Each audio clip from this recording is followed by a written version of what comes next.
ಇವಳೇಕೆ ಮೌನ? ಪ್ರಿಯತಮೇ, ಹೇಗೆ ನಿಷ್ಕಾರಣವಾಗಿ ಹೇಳುತ್ತಿರುವೆ? ನಾನು ನಿಷ್ಕಾರಣಿಗೆ ಹೇಳುತ್ತಿಲ್ಲ. ಈ ಪಾಂಚಾಲಿ ಹಳವಿಗೆ ಒಂದಲ್ಲ 10 ಕಾರಣಗಳಿವೆ. ನೀವು ಯಾರು ಅನುಸರಿಸುವ ನಿಮಗೆ ಯಾರಾದರೂ ದುರ್ವಾಕ್ಯಗಳನ್ನು ಆಡಿದರೆ ಅಪಮಾನವನ್ನು ಮಾಡಿದರೆ ಅವರಿಗೆ ತಕ್ಕ ಪ್ರತಿಕಾರ ನೀಡಿ. ಆದರೆ ಸ್ತ್ರೀಯರ ವಿಚಾರ ಆಗಲ್ಲ. ಅನ್ನ ವಸ್ತ್ರಗಳಿಗಾಗಿ ಪರರನ್ನು ಆಶ್ರಯಿಸುವುದು, ತಮ್ಮ ಆತ್ಮಗೌರವವನ್ನು ಉಳಿಸಿಕೊಳ್ಳುವುದು, ಅವರಿಗೆ ಅನ್ಯರಾಶವೂ ಬೇಕು.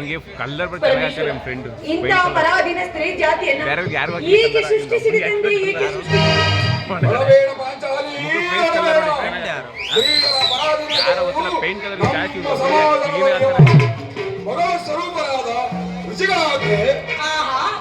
ಕೈ ಹಿಡಿದ ಪತಿಯನ್ನು ಜೀವದಲ್ಲಿ ಪಣವಿಟ್ಟು ಸೋಲುವಂತೆ ನಿಮ್ಮ ಋಷಿಗಳು ಆಜ್ಞೆ ಮಾಡಿದ್ದಾರಲ್ಲವೇ? ಅಯ್ಯೋ ಪತಿಗಳು ಪತಿಗಳು ಪತಿಗಳು ಮಾಡಿ ಪಡಿಬೇಕು. ಅಣ್ಣನ ಒಂದು ದಿನದ ಅವಿವೇಕದಿಂದ ಆದ ಈ ನಿನ್ನನ್ನು ಸಾಯೋವರೆಗೂ ಬಿಟ್ಟಿದ್ದಲ್ಲ. ಅಣ್ಣನ ಅಪರಾಧಗಳನ್ನು ಕ್ಷಮಿಸುವಂತೆ ನಿನ್ನಲ್ಲಿ ಎಷ್ಟು ಬಾರಿ ಕೇಳಿಕೊಳ್ಳಲಿಲ್ಲವೇ? ಆದದ್ದು ಆಗಿ ಹೋಯಿತು, ಅದನ್ನು ಮರೆತು ಬಿಡು. ನೀನ್ ಹೇಗಿರುವೆ ನನ್ನೊಡನೆ ತಿಳಿಸಬಾರದೆ ಪ್ರಿಯತಮೇ? ತಿಳಿಸುವೆನು ನಾಥ, ಆದರೆ ಅದರಿಂದ ಆಗುವ ಪ್ರಯೋಜನವಾದಿ ಏನು? ನೀವಿಷ್ಟೇ ಆಗಲಿ ಅಣ್ಣನ ಹಗ್ನಾಧಾರಕನು, ಅಣ್ಣನ ಆಜ್ಞೆ ಹೊರತು ಪಾಂಚಾಲಿ ಇವಾಗ ಯಾರ ಆಜ್ಞಾಧಾರಕನೂ ಅಲ್ಲ.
ಈ ದಿನ ನಾನು ಅಸ್ತಿನಾಮಯ ಮಂದಿರಕ್ಕೆ ದೇವಿ ದರ್ಶನಕ್ಕಿಂತ ಹೋಗಿ ಅಲ್ಲಿ ಆ ದುರ್ಯೋಧನ ಪತ್ನಿಯಾದ ಭಾನುಮತಿ ಬಂದಿದ್ದಳು.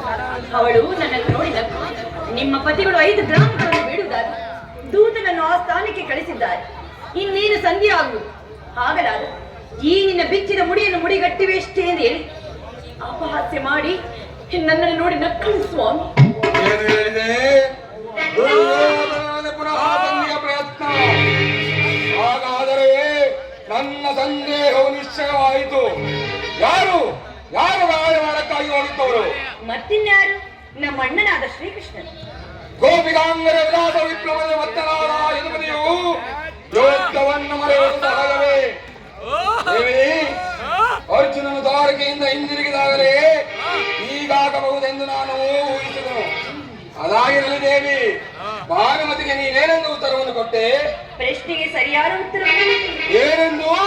ನಿನ್ನ ಮುಡಿಯನ್ನು ಬಿಡಿಸುವವರೆಗೂ ನನ್ನ ಮುಡಿಯನ್ನು ಕಟ್ಟುವುದಿಲ್ಲ. ಪ್ರಾಣೇಶ್ವರ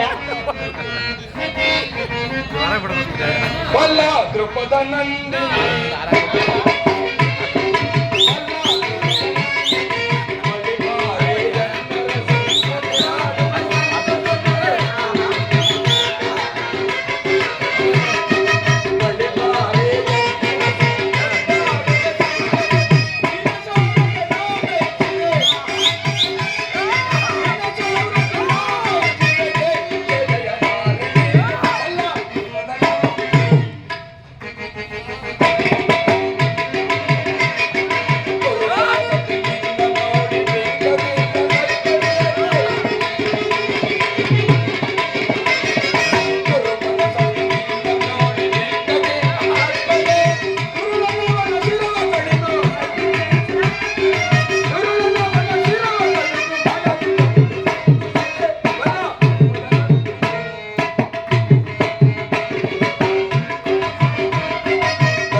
ಸಮಾಧಾನವಾದ ಉತ್ತರವನ್ನು ಕೊಟ್ಟಿರುವೆ. ಪ್ರಾಣೇಶ್ವರ, ನೀನು ನಮ್ಮೊಡನೆ ಕದನ ಆಡುವುದರಲ್ಲಿ ನಿನ್ನ ಚತುರತೆ ರೂಪಿಸಿದೆ ಎಂದುಕೊಂಡೆ. ಬಹಳ ಚಮತ್ಕಾರವಾದ ಉತ್ತರ. ಪ್ರಾಣೇಶ್ವರ, ಸಮಯವಿದೆ ಶೃಂಗಾರಕ್ಕೆ ಭೀಮ. ಪ್ರಾಣೇಶ್ವರ,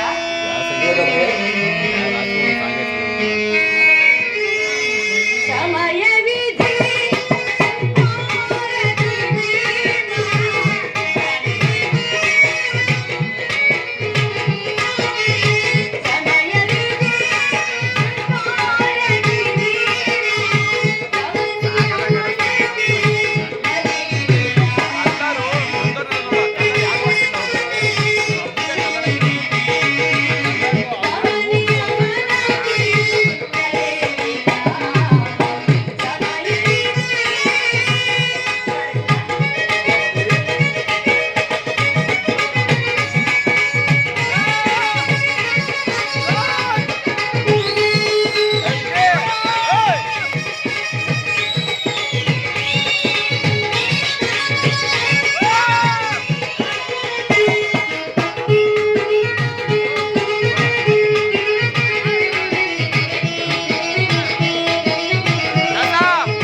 ದ್ರೌಪದಿ, ಪ್ರಾಣವಿಲ್ಲವ ವೇದನೆ, ಪ್ರಾಣಕಾಂತ ಪಾಂಚಾಲಿ, ಚಿನ್ನದ ಸೇರುವೆ.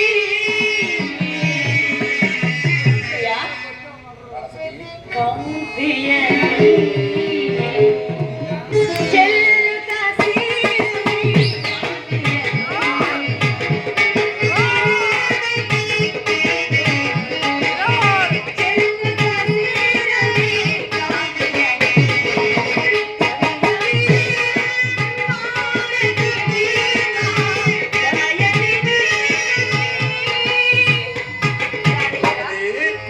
ನಿಮಗೆ ನೆನಪಿದೆ, ಹಿಂದೆ ಒಂದು ದಿನ ಈ ನನ್ನ ಬಿಚ್ಚಿನ ಮುಡಿಯನ್ನು ಕಂಡು ಗುರುಕುಲ ಅಂತ ಕಾಳರಾತ್ರಿಯನ್ನು ಸಂಬೋಧಿಸಿದೆ ಮತ್ತು ಹೇಳಿದೆ, ದೇವಿ ಪುನಃ ನನ್ನ ಬಾಯಿಂದ ಪ್ರತಿಜ್ಞೆ ಮಾತುಗಳನ್ನು ಕೇಳಲೆತ್ತಿಸುತ್ತಿರುವೆಯೋ?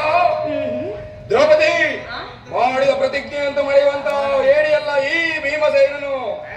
ಹೇಳುವುದು ಮಾತ್ರವಲ್ಲ ಪ್ರಭು, ಹೇಳಿದಂತೆ ಮಾಡಬೇಕಿರುವುದೇ ನನಗೆ. ಸುಮ್ಮನೆ ಇಚ್ಛಿಸಿದರೆ ಏನಾಗುವುದು? ನೀವೆಷ್ಟೇ ಆಗಲಿ ನನ್ನ ಆಜ್ಞಾಧಾರಕನು, ಅಣ್ಣನಾಜ್ಞೆ ಹೊರತು. ನನ್ನನ್ನು ಕೆರಳಿಸಬೇಡ ಪಾಂಚಾಲಿ, ನನ್ನನ್ನು ಕೆರಳಿಸಬೇಡ. ಶಾಂತಿಯನ್ನು ಬಯಸುವರು ಸಂಧ್ಯಾ ಪ್ರಸ್ತಾಪದಲ್ಲಿ ತೊಡಗಲಿ. ನಾನು ಮಾತ್ರ ಆತುರದಿಂದ ಯುದ್ಧವನ್ನು ನಿರೀಕ್ಷಿಸುತ್ತಿರುವನು. ದೇವಿ, ಧರ್ಮಪಾರಾಯಣದ ಯುಧಿಷ್ಠಿರನು ದುರ್ಯೋಧನಂತಹ ಅಪರಾಧಗಳನ್ನು ಕ್ಷಮಿಸಬಹುದು, ಆದರೆ ನಾನು ಮಾತ್ರ ಕ್ಷಮಿಸುವುದಿಲ್ಲ. ಸಂಧಿಯ ಪ್ರಸ್ತಾಪವನ್ನು ತಿಳಿದು ಕೆರಳಿದ ಸಿಂಹದಂತೆ ವಿಜೃಂಭಿಸುತ್ತಿದ್ದಾರೆ. ಆತನನ್ನು ಸಮಾಧಾನಪಡಿಸಲು ನೀನೇ ಹೊರತು ಮತ್ತಾರು ಶಕ್ತರಲ್ಲ ಅಣ್ಣ. ಓಹೋ, ಈ ಸಾಧಿಯೋ ನನ್ನ ತಮ್ಮನ ಕೋಪಕ್ಕೆ ದ್ರೌಪದಿಯ ಮೂಲ ಕಾರಣವೆಂದು ತೋರಬಹುದು. ಶ್ರೀಕೃಷ್ಣ ಪರಮಾತ್ಮರು ಹೇಳುತ್ತಿದ್ದರು, ಜಗತ್ತಿನಲ್ಲಿ ಸುಖ ದುಃಖಗಳಿಗೆ ಸ್ತ್ರೀಯೇ ಮೂಲ ಕಾರಣವಿದೆ. ಪ್ರಾಣೇಶ್ವರ, ಅರ್ಜುನ, ಕೌರವನ ಯುದ್ಧಕ್ಕಿಂತ ಈ ನನ್ನ ಸಹೋದರನ ಕೋಪವನ್ನು ಶಮನ ಮಾಡುವುದು ದುಸ್ಸಾಹಸವಾಗಿದೆ. ಭೀಮಸೇನ, ಬಿಡು ಕೋಪ ಮನದಿ ಅನುಜ, ಬಿಡು ಕೋಪ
ಏನು ನನ್ನಲ್ಲಿ ಕೋಪ ಆಯ್ತಮ್ಮ, ಶಾಂತನಾಗ. ಪಾಂಚಾಲಿ, ಸಮಾಚಾರವಿತ್ತು. ಅಣ್ಣನೇಗೆ ಈ ರೀತಿ ಸಿಟ್ಟಾಗಿರುವನು?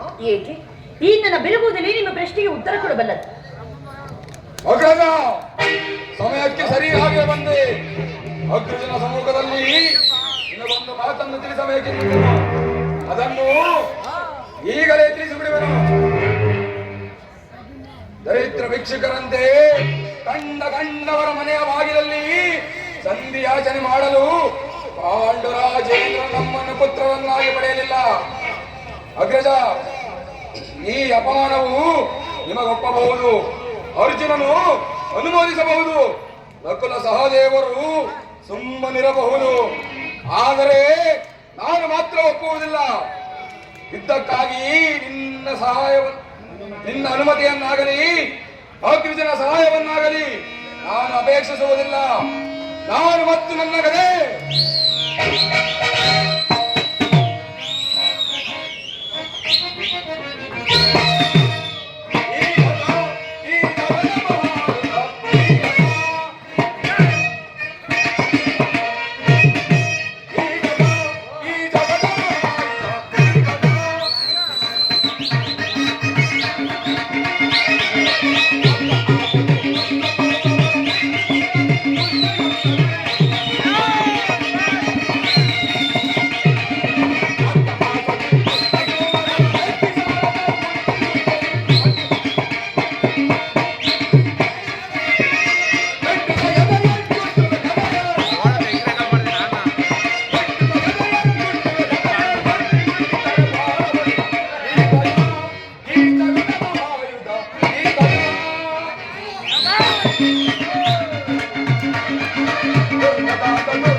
ತಾಡೆ ತಾಡೆ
ನಿನ್ನ ಕೋಪವು ತಡೆಯುವ ಶಕ್ತಿಯು ನಮಗಿಲ್ಲ. ಕೋಪ ಮಾಡಬೇಡ ಅಣ್ಣ. ಧರ್ಮಜನು ನಮಗಿಂತ ಹಿರಿಯದು. ಆತಕ್ಕೆ ವಿರುದ್ಧವನ್ನು ನುಡಿದು ಯುದ್ಧವನ್ನು ಆರಂಭಿಸುವುದು ನಮಗೆ ಅನುಚಿತ. ಇದಕ್ಕೆ ಏನು ಹೇಳುವೆ ಪಾಂಚಾಲಿ? ಧರ್ಮವೆಂದು ಅಮ್ಮರಿಸುತ್ತಾ ಕ್ಷತ್ರಿಯ ಧರ್ಮ ಏನೆಂಬುದು ಮರೆಯುವುದು ನಿಮಗೆ ಉಚಿತವೆನಿಸುತ್ತಲ್ಲವೇ? ಪಾಂಚಾಲಿ, ಯುದ್ಧದಂತೆ ಶಾಂತಿ ರಕ್ಷಣೆಯು ಕ್ಷತ್ರಿಯರ ಕರ್ತವ್ಯ. ಪಾಂಚಾಲಿ, ಯುದ್ಧವು ಎಂಥ ಗೋಲಕವನ್ನು ನೀವು ತಿಳಿದಿಲ್ಲ. ನಾವು ಅಭಿಮಾನಕ್ಕೆ ವಶರಾಗಿ ಯುದ್ಧವನ್ನು ಪ್ರಾರಂಭಿಸುವುದಾದರೆ ಮುಂದೆ ನಮ್ಮ ವಿಚಾರಕ್ಕಾಗಿ ದುಃಖಿಸಬೇಕಾಗುತ್ತದೆ. ಅದಕ್ಕಾಗಿಯೇ ನಾವು ಸಂಧಿಗಾಗಿ ಇಷ್ಟೊಂದು ಪ್ರಯತ್ನಿಸುತ್ತೇನೆ. ರಾಜೇಂದ್ರ, ದೋಮಿನನ್ನು ಸಂಧಿಗೆ ಕಳಿಸಿ ಅಪಮಾನ ಹೊಂದಿ ಈಗ ಕುಲ ಪುರೋಹಿತನನ್ನು ಕಳಿಸಲು ಅದು ಮದುವೆ ಔತಣ ಕೂಟವಿಲ್ಲ ಎಂಬ ಕನಿಷ್ಠ ಪರಿಜ್ಞಾನವಿಲ್ಲದೆ ಹೋಯಿತು. ಆ ದುರ್ಯೋಧನಾದ ನಿಮ್ಮೆಲ್ಲರಿಗೂ ತಕ್ಕ ಉತ್ತರವನ್ನೇ ಕೊಟ್ಟಿರುವನು. ಆದರೆ ನಮ್ಮ ಅಣ್ಣನಾದ ಶ್ರೀಕೃಷ್ಣನ್ ಪುನಃ ಅಪಮಾನಗೊಳಿಸುತ್ತಿರುವಿರಲ್ಲ ಅನ್ನುವುದೇ ನನ್ನ ಚಿಂತೆ. ಏನೇ ಕೋಲಾಹಲ?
ಸತ್ಯಸಂಧನನು ಪೂಜ್ಯ ಸ್ವರೂಪನಾದ ಅಗ್ರಜನ ಮಾತಿನಂತೆ ನಡೆಯುವುದು ನಮ್ಮೆಲ್ಲರ ಕರ್ತವ್ಯ.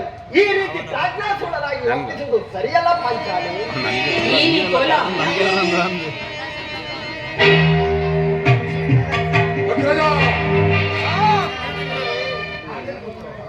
ಅಗ್ರಜ, ನಾನಿನ್ನು ಹೋಗುವನು. ನನಗೆಲ್ಲಿ ಏನು ಕೆಲಸವಿಲ್ಲ.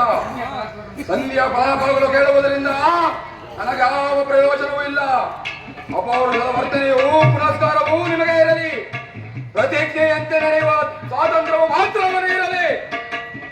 ಇಲ್ಲಿ ಪ್ರಾಣೇಶ್ವರ, ನಮ್ಮಣ್ಣನಾದ ಶ್ರೀಕೃಷ್ಣನು ನಮ್ಮನ್ನು ನೋಡಿ ಇತ್ತ ಕಡೆ ಬರುತ್ತಿರುವರು. ಆತನಿಂದ ರಾಜಸಭೆಯ ಸಮಾಚಾರ ತಿಳಿದುಕೊಂಡು ನಂತರ ಚಿಂತೆ.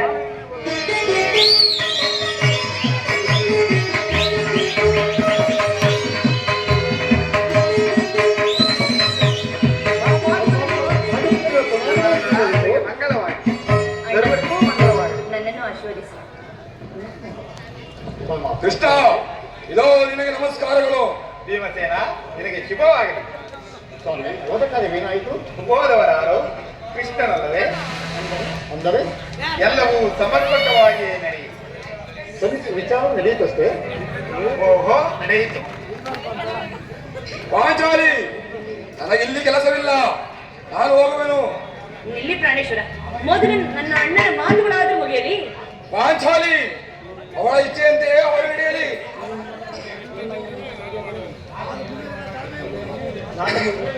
ನಿಮ್ಮ ಅಣ್ಣನ ಮಾತು ಮುಗಿದರೊಳಗೆ ನನ್ನ ತಾಳ್ಮೆಯೂ ಮುಗಿದು ಹೋಗಿತು. ಸೋಮಾತ್ಮ, ಮುಂದೇನಾಯಿತು? ಎಲ್ಲವೂ ತಕ್ಕ ರೀತಿಯಲ್ಲಿ ನಾನು ನಿರೀಕ್ಷಿಸಿದಂತೆ ನಡೆಯಿತು. ನಾನಿನ್ನು ತಡೆಯಲಾರೆ. ಈ ಸಮಸ್ಯೆ ವಾಕ್ಯಗಳನ್ನು ಕೇಳಬೇಕೆಂಬುದು ನಿನ್ನ ಇಚ್ಛೆ ಆಯಿತು ಕೃಷ್ಣ. ಅದನ್ನು ನೀನು ಸಾಧಿಸಿದೆ.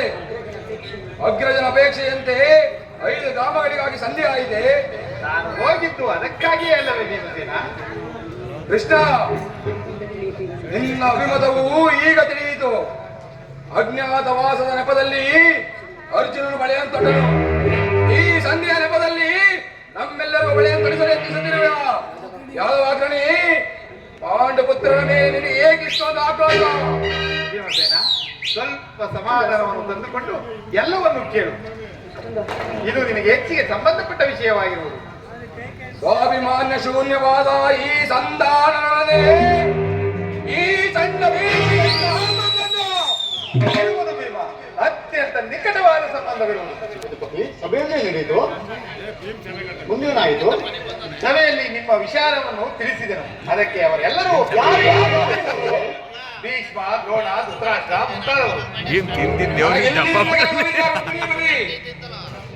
ಈ ದುರ್ವಾಕ್ಯಗಳನ್ನು ಕೇಳಬೇಕೆಂಬುದು ನಿನ್ನ ಇಚ್ಛೆ ಆಯಿತು ಕೃಷ್ಣ, ಅದನ್ನು ನೀನು ಸಾಧಿಸಿದೆ. ನಾನಿನ್ನು ಹೋಗುವೆನು ರುಕ್ಮಿಣಿಪತಿ. ಸಹೋದರರೇ, ನಿಮ್ಮ ಅಪೌರುಷದ ಫಲವನ್ನು ನೀವೇ ಭಜಿಸಿರಿ. ಇದರೊಳಗೆ ಈ ಭೀಮನು ಯಾವ ಭಾಗವನ್ನು ಅಪೇಕ್ಷಿಸುವುದಿಲ್ಲ. ಯಾಗಸೇನಿ, ನೀನು ನಿರಾಶರಾಗಬೇಡ. ಈ ಭೀಮನು ಬದುಕಿದರೆ ನಿನ್ನ ಸೇಡನ್ನು ತೀರಿಸಿಕೊಳ್ಳುವನು. ಭೀಮಸೇನ, ನೀನು ನಿಜವಾಗಿಯೂ ಇಡಂಬಾಪತಿಯೇ ಸರಿ. ಸ್ವಲ್ಪ ಸಮಾಧಾನದಿಂದ ನನ್ನ ಮಾತನ್ನು ಕೇಳು.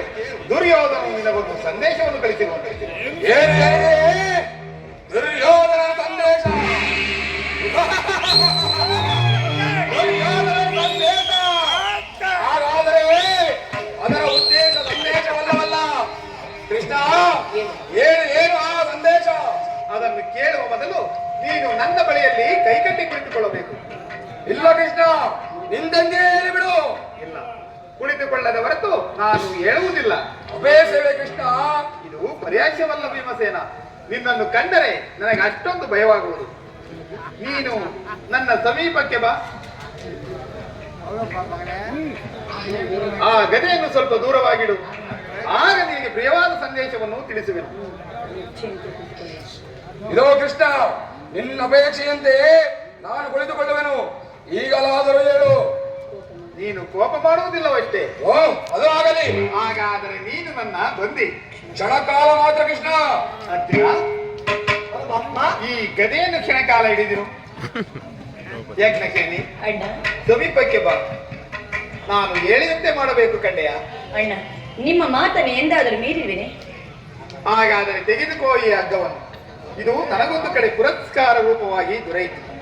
ಈ ಹಗ್ಗದಿಂದ ನಿನ್ನ ಪತಿಯ ಕರಗಳನ್ನು ಬಂಧಿಸಬಹುದೇನೋ ನೋಡು. ಅಣ್ಣ, ಇದೇನು ಪರಿಹಾಸ್ಯ? ಇದು ಪರ್ಯಾಸವಲ್ಲ ಸಹೋದರಿ. ಶತ್ರುಗಳ ಹೆಡೆಮುಡಿಯನ್ನು ಬಿಡಿಸುವುದರಲ್ಲಿ ನೀನು ಪಂಡಿತೆಯನ್ನು. ಹಾಗೆ ನಿನ್ನ ಗಂಡನ ಕರಗಳನ್ನು ಬಂಧಿಸಲು ಬರುವುದೇನೋ ನೋಡು. ಭೀಮಸೇನ, ಸಂದೇಶವನ್ನು ಕೇಳುವ ಇದ್ದರೆ ಪಾಂಚಾಲಿ, ಪ್ರಾಣೇಶ್ವರ, ಕೃಷ್ಣನು ಹೇಳಿದಂತೆ ನನ್ನೆರಡು ಕರಗಳನ್ನು ಬಂದಿತು.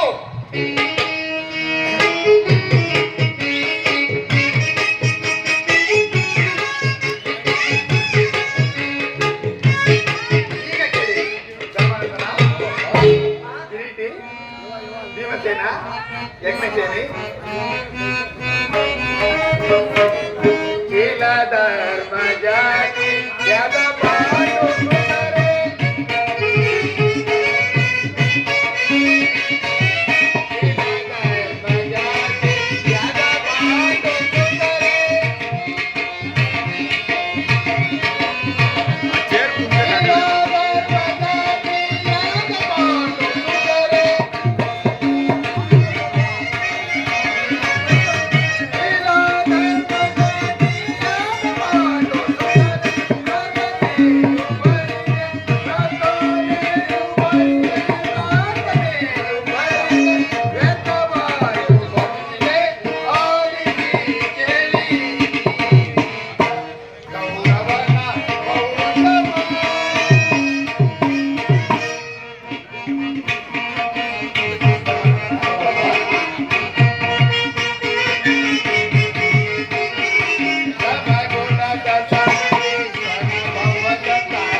ಎಲ್ಲರೂ ಕೇಳಿ ಭೀಮನನ್ನು ಬಂಧಿಸಿರುವ ಹಗ್ಗವು ಆ ದಿನ ರಾಜ್ಯಸಭೆಯಲ್ಲಿ ನನ್ನ ಅಂಗಾಂಗಗಳನ್ನು ಬಂಧಿಸಲು ಅನುವಾಗಿತ್ತು. ಯಾರು ಯಾರು ಈ ಕಾರ್ಯವನ್ನು ಮಾಡುವುದು? ಏನು ಹೇಳಿದೆ ಕೃಷ್ಣ? ಈ ಹಗ್ಗದಿಂದ ನಿನ್ನ ಬಂಧಿಸಲೆಚ್ಚಿಸಿದರೆ ಯಾರು ಆ ದುರಾತ್ಮರು? ದುರಾಭಿಮಾನಿಯಾದ ದುರ್ಯೋಧನನು ಆಜ್ಞೆ ಮಾಡಿದನು. ದುರಾಚಾರಿಯಾದ ತಮ್ಮ ದುಶ್ಯಾಸನನು ಈ ಕಾರ್ಯವನ್ನು ಮಾಡಿದರು. ಇಂತಹ ಕಾರ್ಯ ಅವರಿಗೆಲ್ಲದೆ ಯಾರಿಗೆ ಸಾಧ್ಯ? ನನ್ನ ಕೈಗಳನ್ನು ಬಿಚ್ಚಿ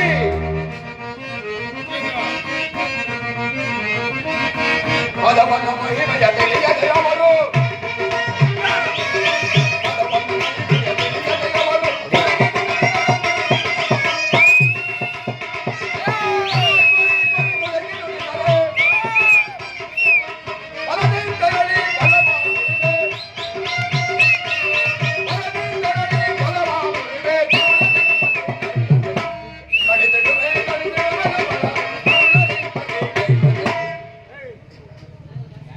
ಏನು ಹೇಳಿದೆ ಕೃಷ್ಣ? ಈ ನೀಚ ಕೃತ್ಯದಿಂದ ದುರ್ಯೋಧನ ದುರಾಭಿಮಾನವು ಶಿಖರವನ್ನು ಮುಟ್ಟಿತು. ನಮ್ಮ ಪ್ರಿಯ ಬಂಧುವಾದ ಶ್ರೀಕೃಷ್ಣನನ್ನು, ಯಾದವ ಆಗ್ರಣಿಯನ್ನು, ಪಾಂಡವರ ರಾಯಭಾರಿಯನ್ನು ಆ ಕೊನ್ನಿ ಕೌರವ ಈ ರೀತಿಯ ಅಪಮಾನಗೊಳಿಸಿದೆ. ಅಗ್ರಜ, ಧನಂಜಯ, ಇದಕ್ಕೆ ನಿಮ್ಮ ಉತ್ತರವೇನು? ಅಷ್ಟು ಮಾತ್ರವಲ್ಲ, ಅವರ ಸಂಧಾನಕ್ಕೆ ಕೊಟ್ಟ ಉತ್ತರವನ್ನು ಕೇಳಿ. ನಿಮಗೆ ಭೂಮಿಯನ್ನು ಅಪೇಕ್ಷಿಸುವುದಾದರೆ ಅದು ದೊರಕುವುದು ರಣಾಂಗಣದಲ್ಲಿ, ಶಸ್ತ್ರಾಸ್ತ್ರಗಳ ಆಹ್ವಾನದಲ್ಲಿ ಎಂದು ಉತ್ತರವನ್ನು ಕೊಟ್ಟರು.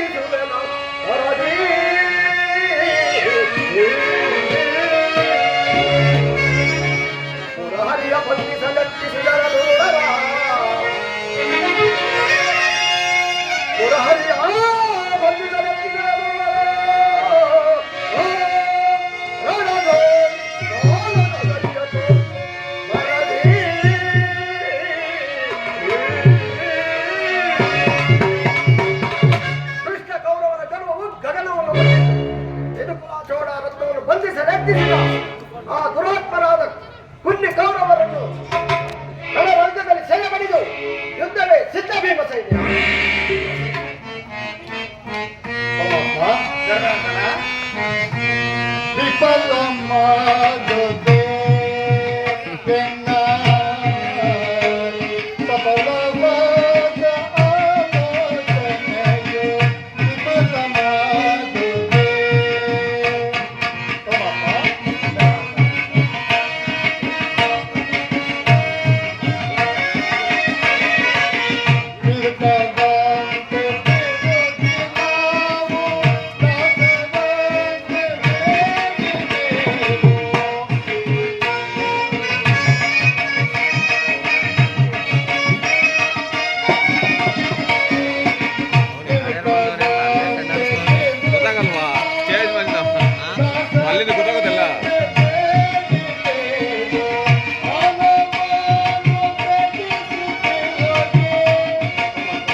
ಸಂದೇಶಕ್ಕೆ ನಮಗೆ ಉಳಿದಿರುವುದು ಒಂದೇ ಉತ್ತರ, ಅದು ಯುದ್ಧ.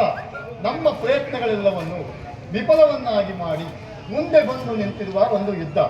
ಪರಮಾತ್ಮ, ನೀನೇ ತಿಳಿದಿರುವೆ ನಾವು ಈ ಯುದ್ಧವನ್ನು ಅಪೇಕ್ಷಿಸಿದವರೆಂದು, ಸಂಧಿಗಾಗಿ ಸರ್ವ ಪ್ರಯತ್ನಗಳನ್ನು ಮಾಡಿದ್ದೇನೆಂದು. ನನ್ನ ಕೈಗಳನ್ನು ಬಿಚ್ಚಿ ಅಗ್ರಜ, ನನ್ನ ಕೈಗಳನ್ನು ಬಿಚ್ಚು. ಧನಂಜಯ, ನೀನೇ ನನ್ನ ಕೈಗಳನ್ನು ಬಿಚ್ಚು. ಬಿಟ್ಟು ನೀನೇ ಬಿಚ್ಚು. ಯಾರು ಬಿಚ್ಚುವುದಿಲ್ಲವೇ?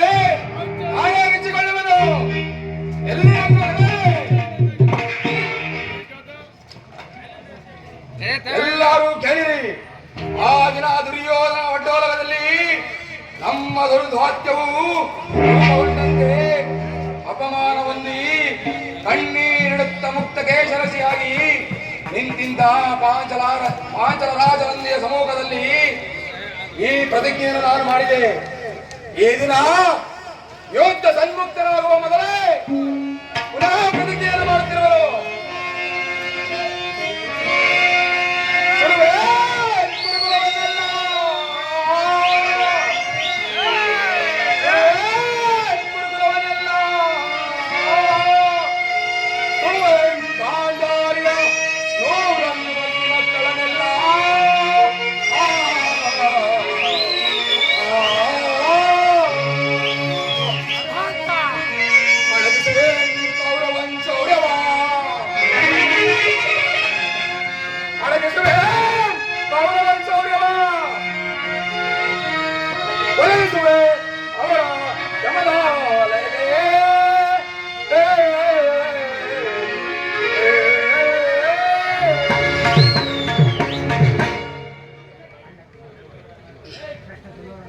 ಭ್ರಷ್ಟ ದುರ್ಯೋಧನ ಒಡಲನ್ನು ಬಗೆದು ಬಂಡ ದುಶ್ಯಾಸನ ಕರಳನ್ನು ಬಗೆದು ಪಾಂಚಾಲಿಯ ಮುಡಿಯನ್ನು ಕಟ್ಟಿ ಅವಳ ಮುಡಿಯನ್ನು ಕಟ್ಟಿ ನನ್ನ ಪ್ರತಿಜ್ಞೆಯನ್ನು ತೀರಿಸಿಕೊಳ್ಳುವನು. ಹಾಗೆ ಆಗಲಿ ಪಾರ್ಥ. ಪರಮಾತ್ಮ ನಾಳಿನ ಯುದ್ಧವು ನಿನ್ನದಾಗಿರುವುದು. ಆಜ್ಞೆ ಮಾಡು.